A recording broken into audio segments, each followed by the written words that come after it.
राज्यातील ब्राह्मण समाजाच्या प्रश्नावर केवळ चर्चा किंवा घोषणा न करता त्यांच्यासाठी ठोस कृती कार्यक्रम शासनानं जाहीर करावा. तसंच अमृत संस्थेतील आर्थिक गैरव्यवहाराची चौकशी करून दोषींवर कारवाई करावी. परशुराम आर्थिक विकास महामंडळाचा कारभार अधिक पारदर्शी व्हावा यासाठी शासनाकडे पाठपुरावा केला जाईल, अशी माहिती आंतरराष्ट्रीय ब्राह्मण परिषदेचे प्रदेश प्रवक्ते मकरंद कुलकर्णी यांनी शनिवारी पत्रकार परिषदेत दिली. ब्राह्मण परिषदेच्या एक दिवसीय गोलमेज परिषदेनंतर ते पत्रकारांशी बोलत होते.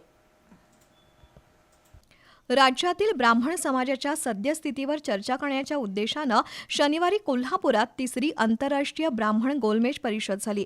दिवसभर चाललेल्या या परिषदेमध्ये प्रमुख वक्त्यांनी शासनाकडून तसंच समाजाकडून ब्राह्मण समाजाला अपेक्षित असणाऱ्या सहकार्यावर विचारमंथन केलं.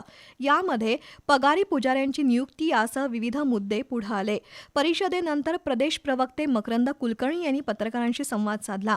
ब्राह्मण समाजाच्या प्रश्नावर शासनानं केवळ चर्चा किंवा घोषणा न करता ठोस धोरणात्मक निर्णय जाहीर करावेत. तसंच अमृत संस्थेच्या कामकाजाची चौकशी होऊन भ्रष्ट अधिकाऱ्यांवर कारवाई व्हावी अशी प्रमुख मागणी शासनाकडे केली असल्याचं कुलकर्णी यांनी सांगितलं. अमृत ही महाराष्ट्र शासनाची खुल्या प्रवर्गातील संस्था आहे. त्या संस्थेचा उहापोह करण्यात आला. त्या संस्थेमध्ये बराच अनियमितता दिसून येते. त्या संस्थेचे जे अधिकारी आहेत त्यांना एकाधिकारशाहीप्रमाणे काम करतात असं निदर्शनास आलेलं आहे. त्यानुसार त्यांच्याकडे 10 कोटीचा खर्चाचा अधिकार करण्यात आलेला आहे असं आम्हाला माहिती मिळाली.